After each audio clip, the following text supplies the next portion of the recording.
So here's how this is going to work. Once I turn on the recorder, it will be just like we practiced. I'll begin, and then I will introduce you. Lean into the microphone and pretend we are outsiders, and we're looking in on everything. I still await the treats you promised. Treats so magnificent that my beloved Mike and Ike's would pale in comparison. And I said you would get them during the recording. It's the hiatus, and you know you are just as bored as I am. 2, here you are. I've been buzzing your headset for hours. Where have you been? And where exactly are we? I don't remember this room being here before. I don't think it was here before. Or if it was, no one cared to mention it. But then again, that's not unusual on this ship. Anyway, I decided to go looking for snacks after we talked to Dr. Charlie, and that's whenever I ran into Pluto. We started looking for vending machines, found this room, saw what was in it, and I had another one of my fantastic ideas. How about we do another hiatus episode? Oh, come on. There are narrative protocols for what is and is not considered a hiatus episode. There are things to consider. Just about as much consideration as you gave to putting Dr. Charlie talking about everything that's going on. So if you can do it, I can do it. And besides, a hiatus is defined as a pause or gap in a sequence, a series, or a process. The last time I checked, episode 80 was the end of season 4. Fine. Just remember that inserting a hiatus episode is like trying to fit something into the narrative that doesn't break canon while making sense all the same. You didn't just say make sense. Our canon makes sense. Sometimes our canon makes sense about as much sense as shooting a storyline out of a canon. You never answered my question. Where are we? The Audiotorium. Get it? Audio and auditorium? Audiotorium. There are audio files stored in this mainframe and some sweet recording equipment, like state of the freaking art. My best guess is that Olivia did this since you and I are on board now. And what's wrong with the narrator's bridge? Oh, wait, we just commandeered that bridge, didn't we? Yeah, good point. I grow weary and even more hungry. Let us begin so I can receive those glorious treats. What is he talking about? Oh, I promised if he would record with me, I would give him a new treat I found in one of the upgraded vending machines. I originally thought about asking you, but after repeatedly calling me tour guide last season, I changed my mind. But you're here now. Have you found any good recordings? I did. First, I found all of these really old school podcasts from the early 21st century, and I'm talking old. And we found them most interesting. One described a man's personal diary detailing his search for Planet 9. Another about the first child in space, and it was a girl. Time hasn't permitted listening to the adventures of the flying woman named Madison, or the people who speak the art of quirky. Last on our list is a story of a lone traveler contemplating Einstein's theory of relatives. Today, we spent our time listening to 3 men who worship a traveling, sainted, and unknown physician. Who? Exactly. That brings us to when you walked in. My idea of pretending to do a podcast like these Discussing Who people, but calling it, ready for this? Discussing Oz 9. So, take a seat. The episodes mapped out up here in my head. Mapped out. Okay, all right. It's not like we have anything else to do, really. Just for the record, you have way too much time on your hands. Oh yeah, I almost forgot. One more thing. Remember that dial that you used to change my voice back in the finale? Cranking me all the way up to Chicago? Well, there's one here too. if I adjust it just so... Oh, and change it just like that.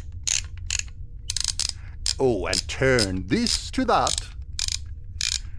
My voice will sound like this. Oh, wow. This is deep. I've never had this much bass before.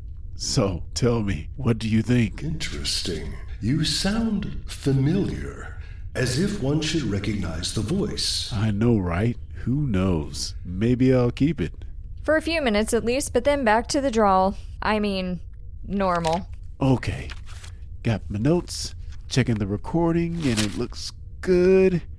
Here we go. The Oz 9 Network presents Discussing Oz 9. I'm Narrator 2, and joining me on this podcast... Change the voice back. I am overcome with feelings of conversational distance, a controlled mission, and the room is now all wobbly-wibbly. Fine. Try to do something different. Okay, starting the recording again. Man. Here we go again. Okay, I can do this. The Oz 9 Network presents Discussing Oz 9. I'm Narrator 2, and joining me on this podcast is the Lord of the Underworld himself, Mr. Pluto. Pluto, how are you tonight? Hungry. You promised treats. All in good time. And it wouldn't be Discussing Oz 9 without our narrator. Narrator, how are you? Oh, just wondering if this is all a dream or if I've completely lost it this time. Trust me, you're wide awake and haven't lost it. Why? Because we are here to discuss our favorite crew, the crew of the Oz 9. But if they are joining us for the very first time, Pluto, what would you like to tell them? If you are joining us for the first time, or if you've been here since launch day, we would like to say thank you. You have other things you could be doing, but you've chosen to spend this time with us.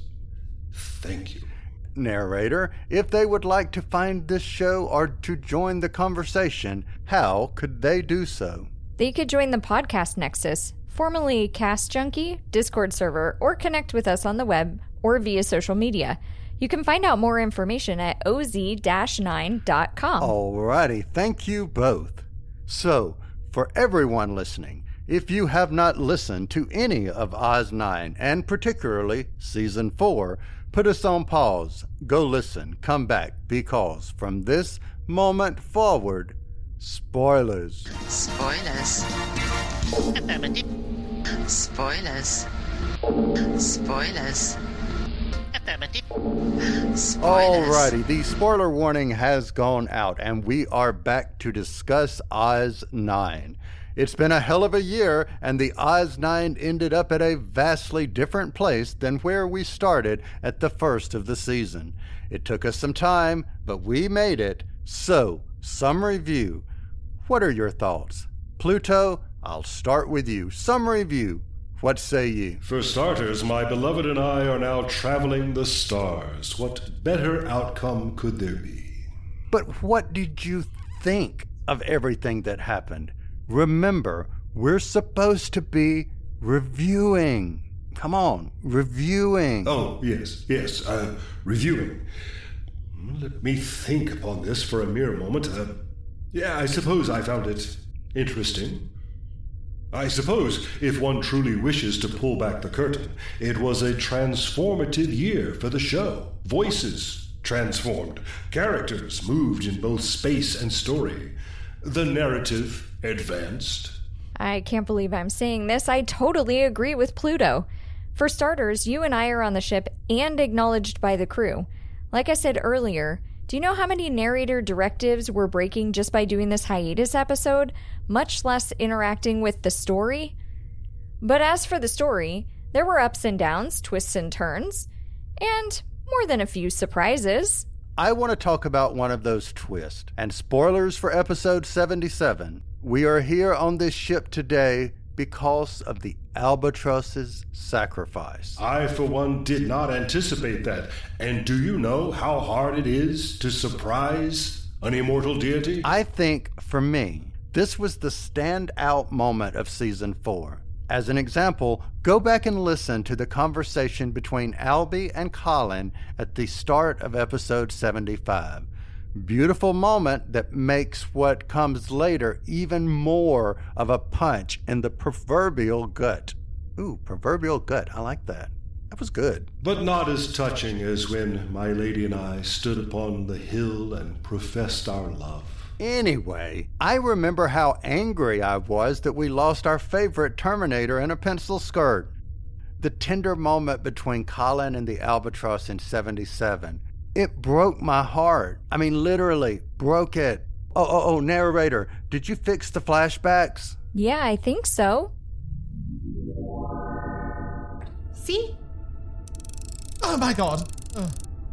Well, I suppose those tears in your eyes are residue from an internal sprinkler system or something. No, those are real. Look, promise me you won't come back in here. I don't want you to see me like that. There has to be another way. Please. There are probably several hundred other ways, my love, but we have very little time. And this way is here, now. And it will work. Please don't do this. Wait, what if the 778 returns? They can do this instead. Well, they could, except the arm they'd need to plug in is currently ahead of us in the wormhole. We're out of options. I don't want to lose you. On the bright side, you'll always know where I am. Yes. Here. Now that's what a real heart feels like. And it's lovely. So, promise me? I won't come back. I'll remember you like this. A bright and shiny penny who had good luck to give, but none to spare for herself.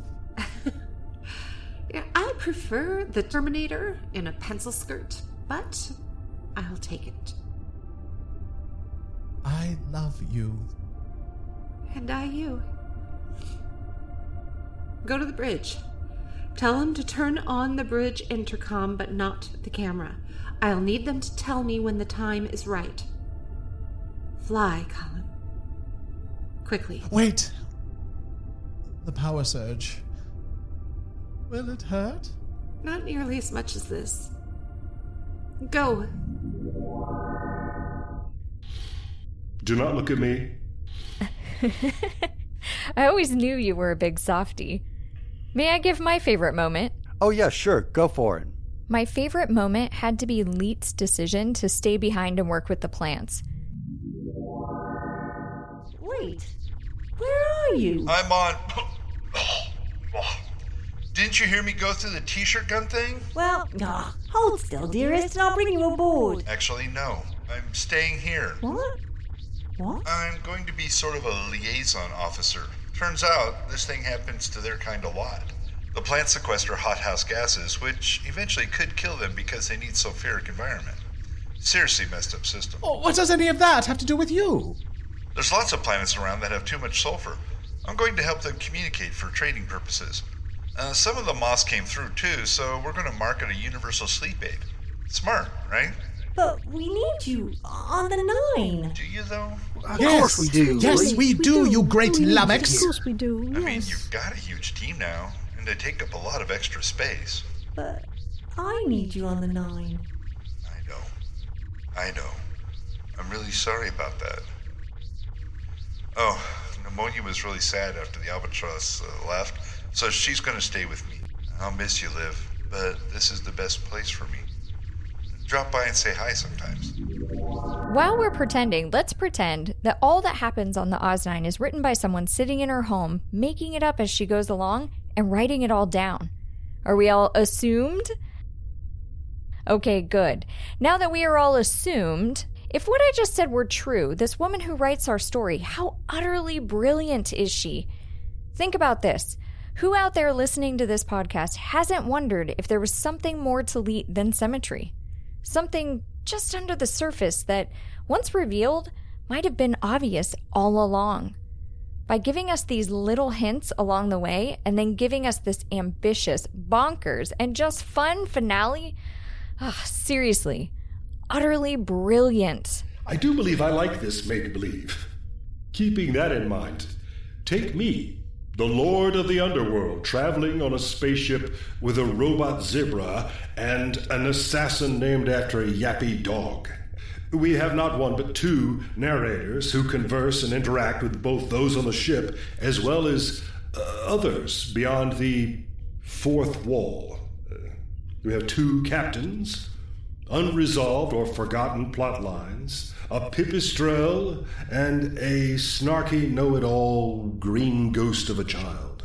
Oh, and let us not forget Dr. Theo Brome. Dr. Theo Brome. Dr. Theo Brome.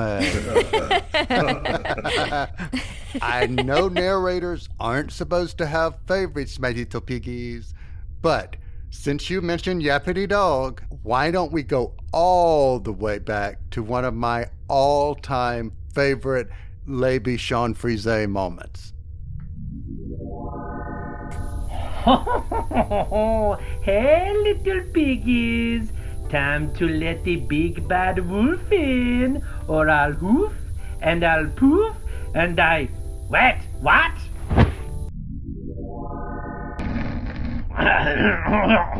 I am awake, little piggies, so there is no more hiding from me. I am coming in, and I will turn you all into strips of bacon and put you in the toaster oven and have you with a little mayonnaise and some nice ripe tomatoes. While we're in that episode, we might as well look back on the introduction of the Albatros.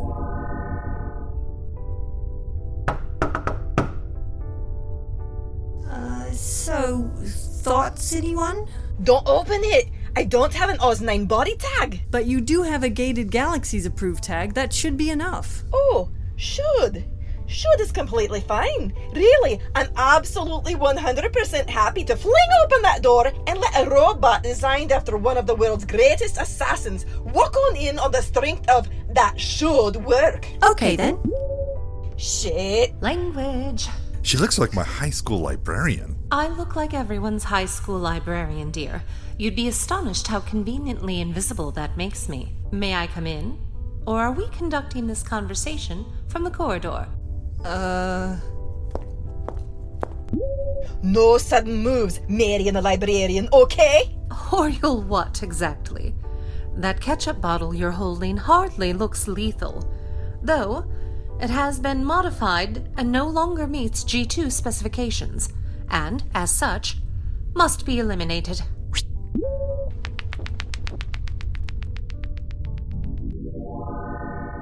I, too, wish to do a flashback. Let's go to my beloved's introduction. Hello? Hello? Hello! Oh my god, hi! Who's there? Where are you? I'm Donna. I'm over here. See the candle? Is this the headquarters of Gated Galaxies? Sure is. How may I direct you? It's a little dark in here. Okay if I hit the switch? Oh, sure. Hit away. They won't go on. They just went dark after lunch. But if it makes you feel better, you'll go to town. Are you the only one here? Well, yeah, I think I might be. I hear Wednesdays are generally pretty quiet. Great for being productive, though. Why does it sound so busy in here? I was getting lonely. Can I help you? I was hoping to see Mr. Suthers. Well, isn't that funny? That makes you the second person today. Why don't you have a seat over there, and I'll let you both know when he arrives. Okay, no more flashbacks. We might break it again. Oh yeah, good point. You know something? I never really thought about this until now, but our interactions changed over the course of the season. I mean, you and I really like how you've transformed your style. You've taken the best of what made the Oz9 narrator such a lovable character to begin with, and you effortlessly blended in a next generation mix. It just works.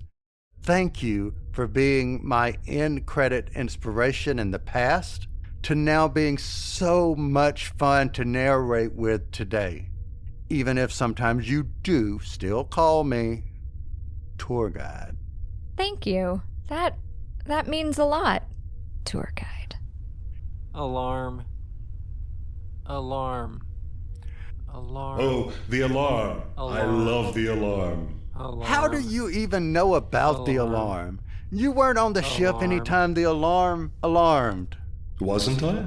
Maybe we should have asked Greg. Why would we ask Greg? What is wrong with you two? Can you stop talking about the alarm and instead focus on why the alarm is, now you've made me say it, alarmed? I still hunger. I was just getting started. I had so much I wanted to talk about. I still hunger. Don't think the jellified babies disappeared from my thoughts.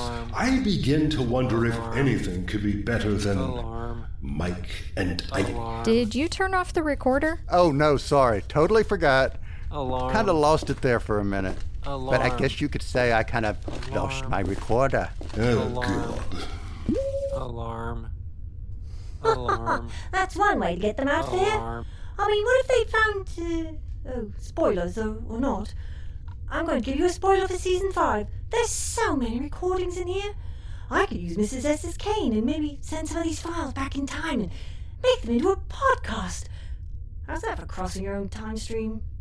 Oh, what's this?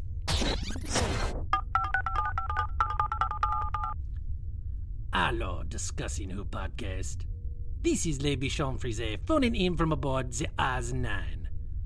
I want you to know that I have the major problems with your reviews. Why must you always be for this doctor person, oh? The Daleks and the Cybermen are so much better at assassinating than the stupid, can't keep the same face doctor. What idiot tried to make an outgoing call to a podcast from over 100 years ago? Oh, this is where the narrators come in. Hello? You sent us away, remember? Who do you think you're talking to? Oh my lord, is that some sweet tea? Oh, gimme. Wait, you still have to do the end credit. Oh, never mind, I'll do it. You've been listening to Lee Shackleford as Pluto, Chris Nadolny Gourley as the narrator, Carl Jones and Clarence Brown as narrator 2, with Aaron Clark as Le Bichon Frise. Frise. Oh, now they both sound right. Or wrong. Anyway, and me, Olivia. Our music is by John Faley with artwork by Lucas Elliott. Oz9 was created by Shannon Perry, who's spectacular, by the way. This episode was written and produced by Kyle Jones. For all fans of Doctor Who, be sure to listen and subscribe to Discussing Who on your favourite podcast player. Or else. Find out more at discussingwho.com. And for all of us at Oz9, thank you to the stars and beyond. Who knows? Maybe Discussing Oz9 will be back again. Who knows? Get it? Did you get it? I got it. I don't know, it was all that funny, but it was Carl's joke.